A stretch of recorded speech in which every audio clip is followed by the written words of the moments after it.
London's most infamous gangsters. They weren't just gangsters, they were living legends. Ronnie and Reggie Kray ruled London's East End with a mix of charm, brutality, and untouchable confidence. By day, they were the darlings of high society, running glamorous nightclubs, shaking hands with celebrities, and rubbing shoulders with politicians. By night, they were ruthless crime bosses, orchestrating robberies, running protection rackets, and eliminating anyone who dared to challenge them.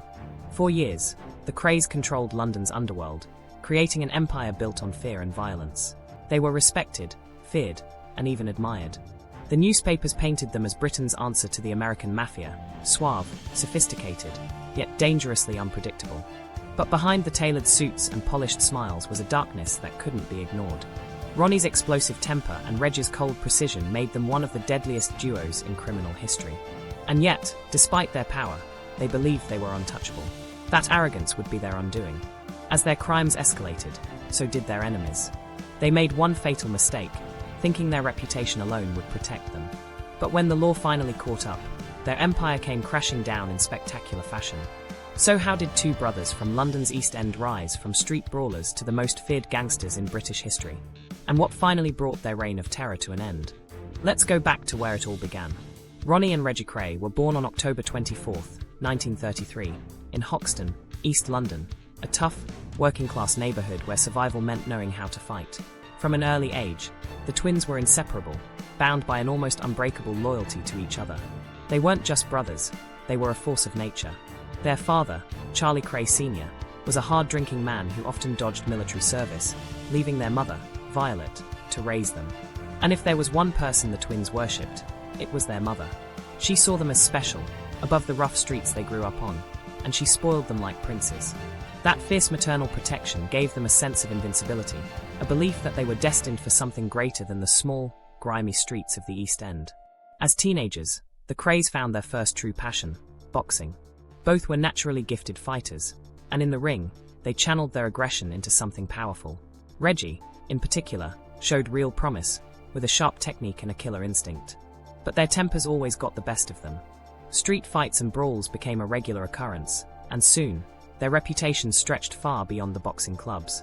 Then came the army, an experience that should have straightened them out. But the Krays weren't made to follow orders. Just days into their military service in 1952, they punched a corporal, deserted their barracks, and went on the run.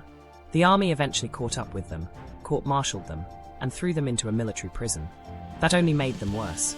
They assaulted guards, flooded their cells, and started riots, earning them a dishonorable discharge. Instead of breaking them, prison hardened them. When they returned to the East End, they weren't just two scrappy kids anymore. They were ready to take control. With their boxing careers behind them, the twins turned to crime. They started small, running protection rackets, demanding money from local businesses in exchange for security. But their methods were anything but subtle. If someone refused to pay, they'd get a visit from the Krays, usually ending in a beating, smashed up property, or worse. Word spread fast, you didn't say no to the Kray twins. But brute force alone wouldn't make them kings of London's underworld. They needed influence. They needed power. And soon, they found the perfect way to get it, nightclubs. The moment they stepped into the nightlife business, everything changed. The Krays weren't just thugs anymore. They were businessmen. By the late 1950s, the Kray twins weren't just East End gangsters. They were rising stars in London's criminal underworld. Their first real step toward power came when they took over a rundown snooker club in Mile End. It wasn't much at first, just a place for local hard men to drink, gamble, and do shady business. But the Krays had bigger ambitions. They weren't interested in small-time crime. They wanted to control the entire city. Their plan? Turn London's nightclub scene into their personal empire. The twins understood something most gangsters didn't. Power wasn't just about violence, it was about influence. Owning clubs gave them both. Through their businesses, they mixed with the rich and famous. Politicians, movie stars, musicians, everyone wanted to be seen at a Kray-owned club. Frank Sinatra, Judy Garland, and even members of British royalty were said to have visited their establishments. The twins used this celebrity status as a shield. After all, how could they be common criminals if they were rubbing shoulders with high society? But behind the glitz and glamour, their clubs were fronts for something far more sinister. Protection rackets, illegal gambling, loan sharking, every vice imaginable was running through their businesses. If someone had a debt they couldn't pay, the Krays made sure they regretted it. And if a rival gang tried to muscle in on their territory, it ended in bloodshed. At the heart of their empire was the firm, their handpicked gang of enforcers, criminals, and loyal associates. Ronnie and Reggie weren't just leaders, they were rulers. And their rules were simple: loyalty was everything, and betrayal meant death. But as the empire grew, so did the danger. Ronnie, always the more unpredictable of the two, became increasingly paranoid and violent. Diagnosed with schizophrenia, his outbursts became impossible to ignore. He saw enemies everywhere, even among his own men. If he suspected someone was disloyal, they wouldn't live long enough to explain themselves. Even Reggie, the more level-headed of the twins, struggled to control him. By the mid-1960s, the Krays were no longer just feared, they were untouchable. Police investigations fell apart because witnesses were too terrified to speak.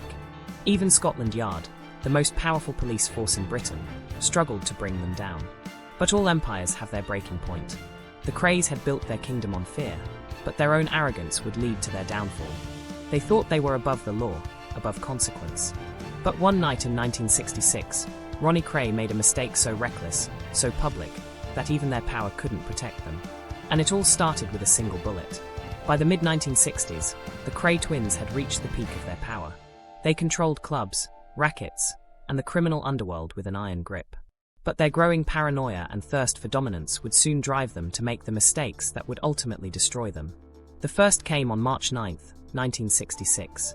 Ronnie Kray, increasingly unstable and craving respect from London's underworld, decided to make a statement by killing a man in broad daylight. His target, George Cornell, a known associate of the rival Richardson gang. Cornell had made the mistake of calling Ronnie a fat puff months earlier, a slur that enraged him. But what really set Ronnie off was that Cornell had been drinking in the Blind Beggar pub, deep in Kray territory. To Ronnie, this was an insult, a challenge. He wasn't about to let it slide. That night, Ronnie walked into the Blind Beggar, dressed in his usual sharp suit, cool and composed. Without a word, he pulled out a 9mm Luger, aimed it at Cornell's head, and pulled the trigger. Bang! Cornell slumped over, dead. Patrons screamed, diving for cover. Ronnie didn't flinch. He simply turned around and walked out, as if nothing had happened. It was the kind of murder that should have been impossible to get away with, committed in front of multiple witnesses. But this was the Krays' London. Fear kept mouths shut. No one dared to testify against Ronnie Kray. But that wasn't the only murder that would lead to their downfall. A year later, in October 1967, Reggie Kray made an even bigger mistake. This time, the victim was Jack the Hat McVitie, a low-level criminal and former associate of the twins. Jack had fallen out of favor with the firm after failing to carry out a hit for them. But what sealed his fate was that he owed the Krays money, a debt they had no patience for. The twins lured Jack to a party in Stoke Newington under the pretense of making amends. But there were no apologies waiting for him. The moment he arrived, Reggie pounced, driving a knife into his chest. The attack was brutal, so frenzied that the blade got stuck in Jack's ribs, and Reggie had to pull it out with both hands. The problem? This wasn't a shadowy underworld execution. It was a mess. There were witnesses, too many witnesses. And this time, fear wouldn't be enough to silence them all. These murders weren't just reckless. They were proof that the Krays were losing control. The police had been after them for years, but now they had something they could work with. Scotland Yard had their opening, and they weren't going to waste it. The walls were closing in, and the Kray twins had no idea that their empire was about to crumble. For years, the Kray twins had built an empire of fear, violence, and power. They were untouchable, London's most infamous gangsters, with influence stretching from the East End to the city's elite. But every empire has its downfall, and for the Krays, it wasn't an enemy that took them down, it was their own arrogance. By the late 1960s, the twins were more dangerous and unpredictable than ever. Ronnie, driven by his growing paranoia and unstable mental state, had become more violent, making rash decisions that even their closest allies began to question. Reggie, still haunted by the death of his beloved wife Frances, had lost the careful control he once had over his own actions. The Krays had always ruled with fear, but now, they weren't just feared, they were despised. The murders of George Cornell and Jack the Hat McVitie were the breaking point. These weren't quiet, calculated killings. They were bold, reckless acts that put a target on the Krays' backs. Cornell's murder was a blatant execution, shot in the head in a crowded pub, in full view of witnesses. It was an act of rage, not strategy, and it made the police more determined than ever to bring the twins down. But it was the brutal murder of Jack McVitie that truly sealed their fate. McVitie, once a trusted associate, had fallen out of favor with the twins after failing to carry out a hit they had ordered. His murder wasn't just about business, it was a message. The Krays invited him to a party under false pretenses, then Reggie stabbed him to death in a frenzied attack, reportedly egged on by Ronnie. But unlike their previous crimes, this one was sloppy. There were too many witnesses, too much noise, and for the first time, cracks began to show in the Kray empire. Up until this point, fear had kept their criminal network loyal. No one dared speak out. But after McVitie's murder, allegiances started to shift. The Krays' closest men, once fiercely loyal, began questioning whether they were willing to go down with them. The police, led by Detective Chief Superintendent Leonard Nipper Reed, had been after the twins for years. Reed knew the key to taking them down wasn't just proving their crimes, it was breaking their iron grip over their associates. He infiltrated their network, found weak links, and applied pressure. And slowly, the wall of silence that had protected the Krays for so long began to crumble. The biggest betrayal came from Leslie Payne, a longtime associate who had handled much of their financial dealings. Unlike the Krays, Payne wasn't a violent man. He was in it for the money. And when it became clear that the Krays' reign was spiraling out of control, he turned informant, feeding crucial information to the police. Then, Tony and Chris Lambriana, Freddie Foreman, and other members of the firm started to talk. They knew the Krays were finished, and they weren't willing to take the fall with them. One by one, they provided evidence that linked the twins directly to murder, extortion, and a web of organized crime. In May 1968, Scotland Yard made their move. In coordinated dawn raids, police stormed multiple addresses across London, arresting the Kray twins and several of their closest associates. This time, there was no escape. No intimidation, no bribes, just handcuffs and a one-way trip to the police station. The trial, which began in 1969, was one of the most sensational in British history. It was a circus of former associates turning against their once-feared leaders. Witness after witness took the stand, describing in shocking detail the violence, the threats, and the cold-blooded murders that had defined the Krays' reign. Ronnie and Reggie tried to maintain their composure in court, still clinging to their legendary status. But they knew the game was up. Scotland Yard had done the impossible. They had broken the Krays' iron grip on London. On March 4, 1969, the verdict came in, guilty. The twins were sentenced to life in prison, with a minimum of 30 years, one of the harshest sentences ever given for murder at the time. As they were led away, the judge delivered a scathing statement. "Your crimes have left a stain on this city. You ruled through violence, through fear, through destruction. But today, your power is gone." And just like that, the Kray Empire was no more. Their legend would live on, but their reign was over. And for the first time, Ronnie and Reggie Kray, once the most feared men in London, had no power, no influence, and no way out. For the first time in their lives, Ronnie and Reggie Kray were no longer in control.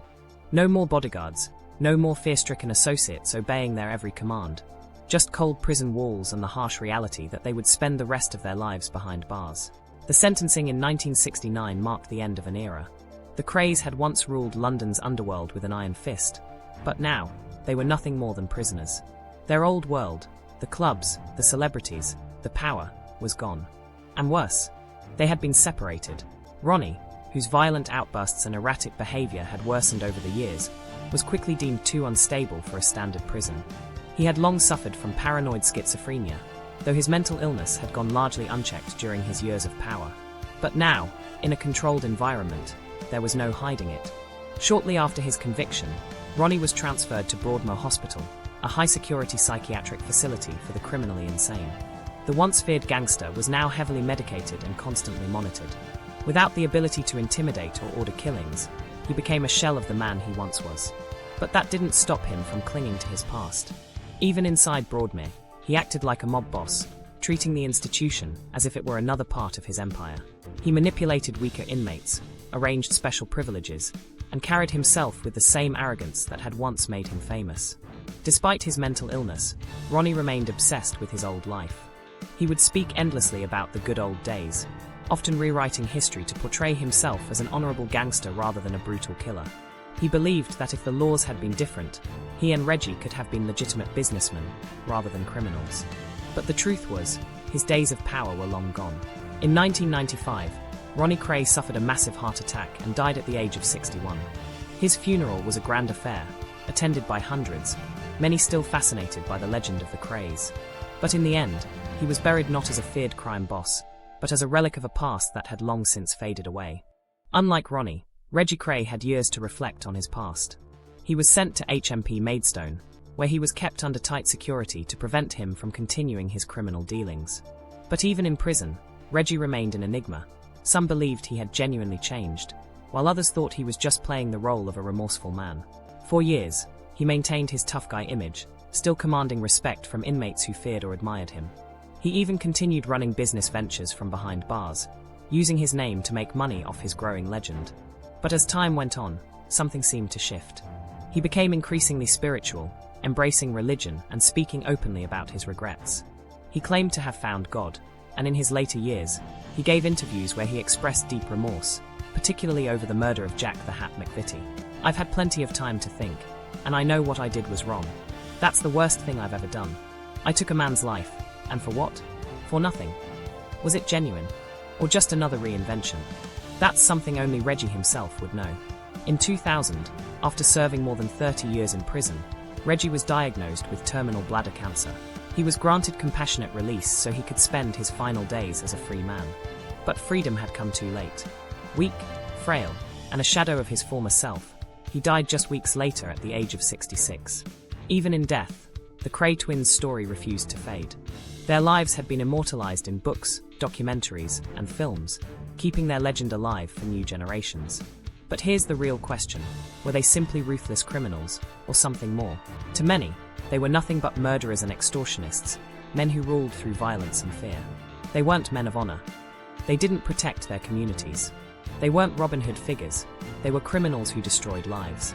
But to others, the Krays were larger than life, gangsters from a bygone era when the underworld had rules. They weren't faceless criminals hiding in the shadows.